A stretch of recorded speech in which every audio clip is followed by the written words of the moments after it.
नमस्कार। आज हम अध्ययन करेंगे कक्षा 12 की भूगोल के चौथे अध्याय का जो विश्व की जनसंख्या संरचना से संबंधित टॉपिक है। तो चलिए शुरू करते हैं। विश्व जनसंख्या संरचना का अध्ययन। सबसे पहले हम जानेंगे कि विश्व की जो जनसंख्या संरचना है उसका आधार क्या है, उसके विभाजन का आधार क्या है। तो विश्व की जनसंख्या को किस आधार पर बांटा गया है, किस आधार पर उसका विभाजन किया गया है। तो यहाँ पर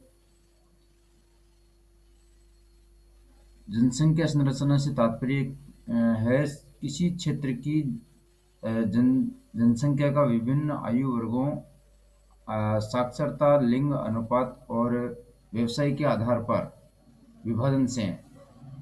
यानी किसी भी क्षेत्र की जनसंख्या संरचना है उसको उसके विभिन्न आयु वर्गों और साक्षरता, लिंग अनुपात और व्यवसाय के आधार पर विभाजित उसको कर सकते हैं, उसका विभाजन कर सकते हैं। जनसंख्या संरचना जनसंख्या की उन विशेषताओं को प्रदर्शित करता है जिनका मापन किया जा सकता है और जिनकी मदद से दो विभिन्न प्रकार के व्यक्तियों के समूह में अंतर अथवा तुलना की जा सके।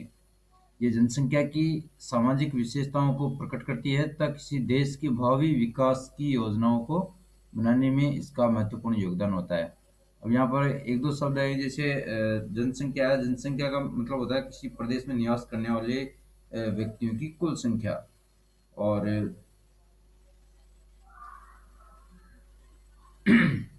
अब है जनसंख्या संरचना के प्रमुख घटक।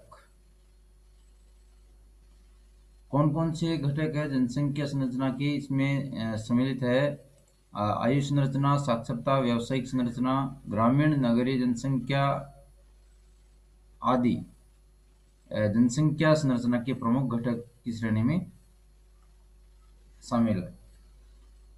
आयु संरचना।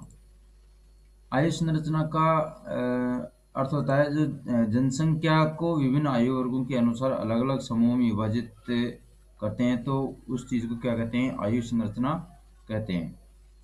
आयु संरचना के आधार पर यह ज्ञात किया जा सकता है कि विभिन्न आयु वर्गों में लोगों का कितना प्रतिशत है और आयु वर्गों की दृष्टि से जो जनसंख्या है उसको 3 वर्गों में विभाजित किया जा सकता है। पहला वर्ग है किशोर या युवा वर्ग।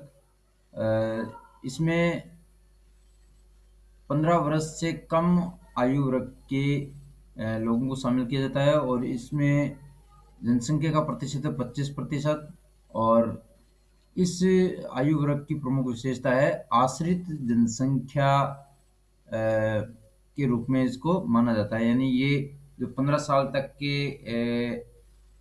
लोग होते हैं, 15 साल तक के जो बच्चे होते हैं, युवा होते हैं, इनको आश्रित श्रेणी में गिना जाता है। ये कार्यशील जनसंख्या की श्रेणी में नहीं आते हैं। यानी ये जो प्रौढ़ वर्ग के लोग होते हैं 15 से 60 वर्ष के, उनके ऊपर निर्भर रहते हैं। कार्यशील जनसंख्या पर आश्रित समूह है एक तरह से। दूसरा है इसमें प्रौढ़ जनसंख्या समूह। ये सबसे महत्वपूर्ण है क्योंकि इसकी आयु वर्ग 15 से 60 वर्ष मानी गई है और जनसंख्या का जो प्रतिशत है कुल जनसंख्या का, उसमें सिर्फ 62% लोग इसी श्रेणी में कार्यरत हैं और ये कार्यशील जनसंख्या मानी गई है। यानी ये इसकी विशेषता है, कार्यशील जनसंख्या में गिनी जाती है 15 से 60 वर्ष के लोगों को। और तीसरा है इसमें वृद्ध वृद्ध समूह। जो 60 वर्ष से अधिक उम्र के लोग होते हैं वो इस श्रेणी में आते हैं और इनकी संख्या प्रतिशत में 13%। और ये भी आश्रित जनसंख्या है, यानी कार्यशील जनसंख्या पर ये आश्रित है।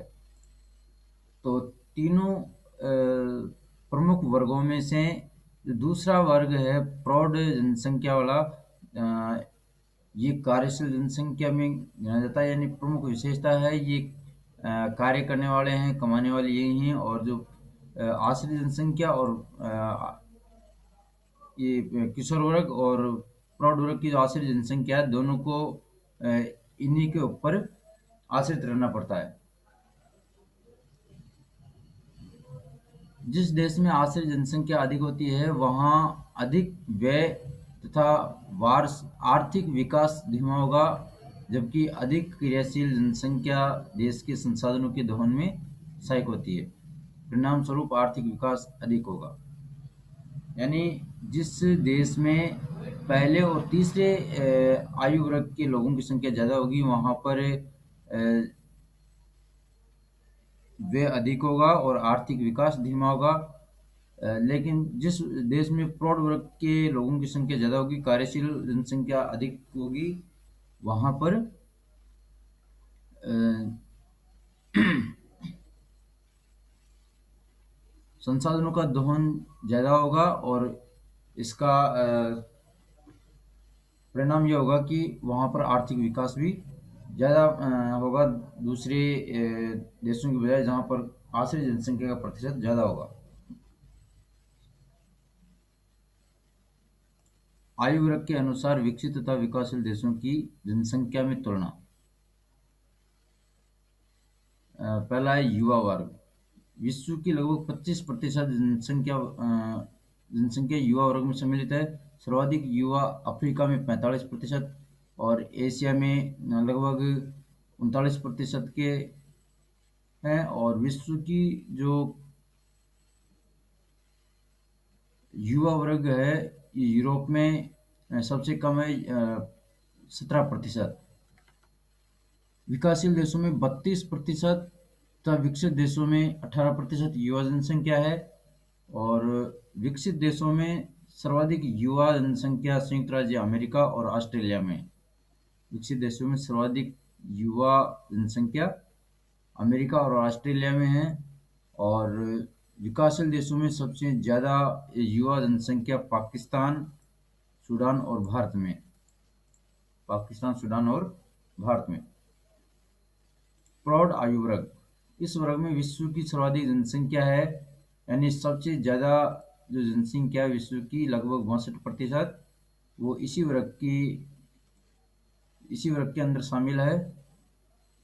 और इस वर्ग को क्रियाशील आयु वर्ग भी कहते हैं। इस वर्ग को क्रियाशील आयु वर्ग भी कहते हैं क्योंकि यही वर्ग सभी प्रकार की आर्थिक क्रियाओं को संपादित करता है। सभी प्रकार की आर्थिक क्रियाओं को संपादित करता है।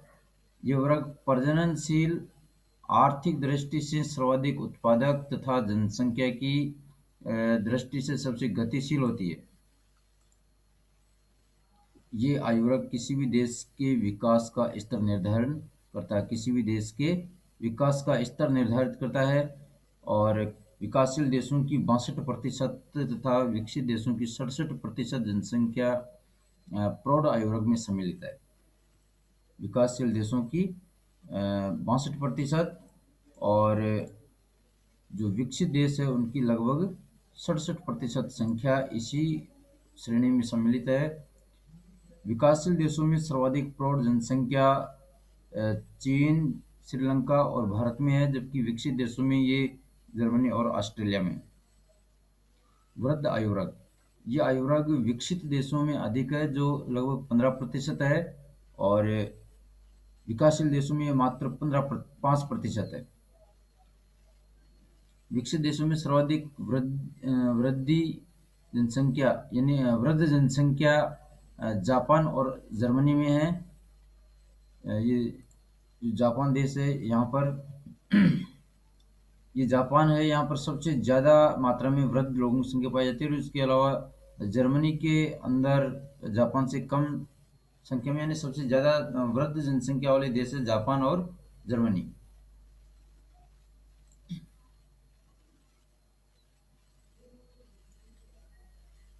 और विकासशील देशों में सर्वाधिक जनसंख्या वृद्ध लोगों की है चीन और श्रीलंका में।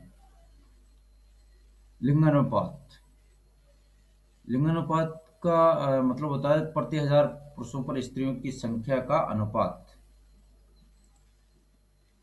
और इसको इस सूत्र से ज्ञात किया जा सकता है इनकी संख्या लिंगानुपात की, यानी कुल स्त्रियों की संख्या बटा पुरुषों की जनसंख्या गुणा 1000। कई देशों में ये उल्टा भी होता है सूत्र, पुरुषों की जनसंख्या बटा स्त्रियों की जनसंख्या गुणा 1000, जबकि हमारे भारत में ये स्त्रियों की जनसंख्या बटा पुरुषों की जनसंख्या गुणा 1000, इस उत्तर से ज्ञात किया जाता है लिंगानुपात।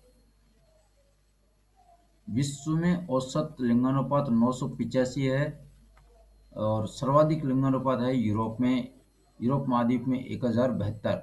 1072 जो यूरोप महाद्वीप है उसमें 1072 है, ये यूरोप महाद्वीप है, तो इसमें सबसे ज़्यादा जनसंख्या पाई जाती है यूरोप महाद्वीप में 1072 जनसंख्या लिंगानुपात। और सबसे कम लिंगानुपात है अफ्रीका महाद्वीप में 957। जो ये अफ्रीका महाद्वीप है इसमें कुल जनसंख्या लिंगानुपात 957 पाया जाता है। और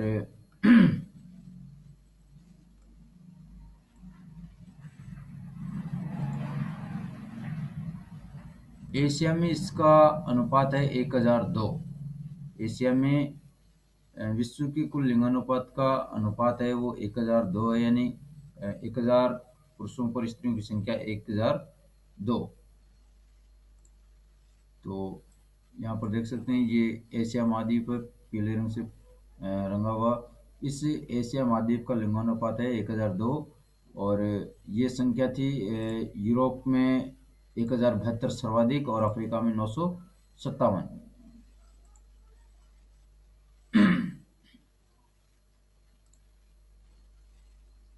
विश्व में उच्चतम लिंगानुपात लाटविया देश में है। लाटविया देश है जो अफ्रीका महाद्वीप में स्थित है। और जो न्यूनतम लिंगानुपात है वो है संयुक्त अरब अमीरात में, और ये संयुक्त अरब अमीरात है, ये एशिया महाद्वीप में स्थित है यहाँ पर संयुक्त अरब अमीरात। तो सबसे ज़्यादा लाटविया देश जो अफ्रीका का देश है, और सबसे कम संयुक्त अरब अमीरात जो एशिया महाद्वीप का देश है। इन देशों में लिंगानुपात का सबसे ज़्यादा और सबसे कम अनुपात पाया जाता है। उच्चतम लिंगानुपात वाले देशों में रूस और जापान प्रमुख है। रूस और जापान, ये रूस का क्षेत्र है और ये जापान है इधर। तो यहाँ पर उच्चतम लिंगानुपात पाया जाता है। और पश्चिमी देशों में ग्रामीण क्षेत्रों में पुरुषों की संख्या स्त्रियों की संख्या से अधिक पाई जाती है, जिसका प्रमुख कारण है स्त्रियों का रोजगार के लिए नगरों की ओर प्रवास करना। और भारत में स्त्रियों की अपेक्षा पुरुषों की संख्या अधिक है, जिसका कारण है यहाँ के समाज का परंपरावादी पना। यानी स्त्रियों को सारी सुविधाएं नहीं मिलने के कारण यहाँ की स्त्रियों का अनुपात कम है। स्त्रियों में शिक्षा, रोजगार अवसर, सुरक्षा, स्त्रियों में शिक्षा, रोजगार अवसर, सुरक्षा और समाज में उचित स्थान प्राप्त नहीं होना इसका प्रमुख कारण है।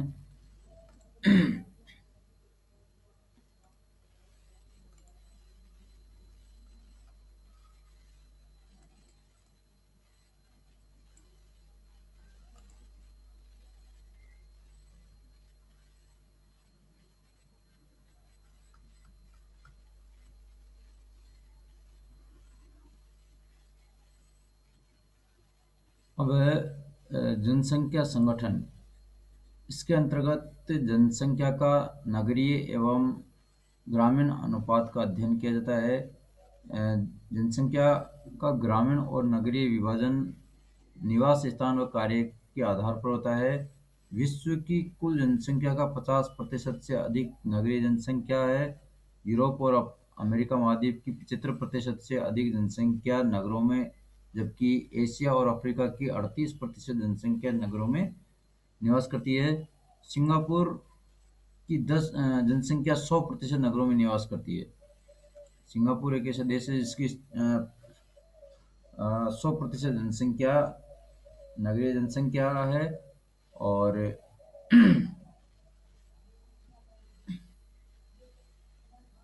अब है साक्षरता। विश्व में औसत साक्षरता 77% है। जापान, ऑस्ट्रेलिया, डेनमार्क, नॉर्वे आदि देशों में साक्षरता 100% है, जबकि दक्षिणी सूडान, नाइजर, अफ्रीका की साक्षरता दर 30% से भी कम है। जो अफ्रीका देश है इसमें दक्षिणी सूडान है यहाँ पर, और नाइजर यहाँ से गए। तो इन देशों में देख सकते हो, जैसे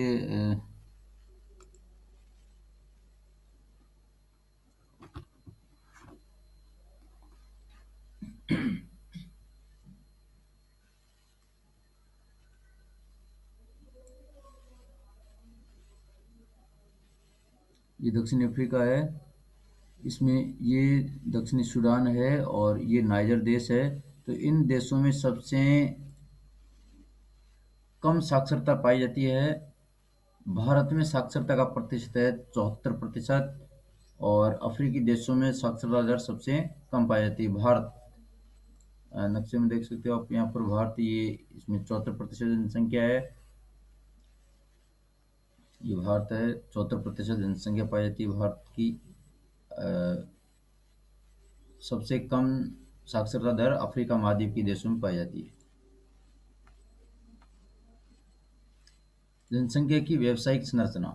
किसी निश्चित आर्थिक क्रियाओं में संलग्न जनसंख्या के आनुपातिक वितरण को व्यावसायिक संरचना कहते हैं। विभिन्न प्रकार के व्यवसायों के अनुसार किए गए जनसंख्या के कार्य वितरण को व्यावसायिक संरचना कहते हैं। विश्व की जनसंख्या मुख्य रूप से 4 प्रकार के व्यवसायों में संलग्न है। प्रथम व्यवसाय या प्राथमिक व्यवसाय के अंतर्गत आखेट, कृषि, मत्स्य पालन, खनन आदि कार्यों को सम्मिलित किया गया है। जबकि दूसरे व्यवसाय ये हैं जो द्वितीयक व्यवसाय कहते हैं जिनको, उनमें उद्योग, विनिर्माण आदि चीज़ों को शामिल किया गया है। तीसरे व्यवसाय के अंतर्गत अर्थात तृतीय व्यवसाय के अंतर्गत परिवहन, संचार के साधन, व्यापार आदि सेवाएं सम्मिलित है। चतुर्थक व्यवसाय के अंतर्गत अधिक बौद्धिकता वाले व्यवसाय सम्मिलित है, जिनका कार्य चिंतन करना, शोध करना और विचारों का विकास करना माना गया है। तो विश्व जनसंख्या संरचना का यह अध्याय यहाँ पर समाप्त होता है। फिर मिलेंगे अगले वीडियो के साथ में नए अध्याय या नए बिंदु के अध्ययन करने के लिए। तब तक के लिए नमस्कार, जय हिंद, जय भारत।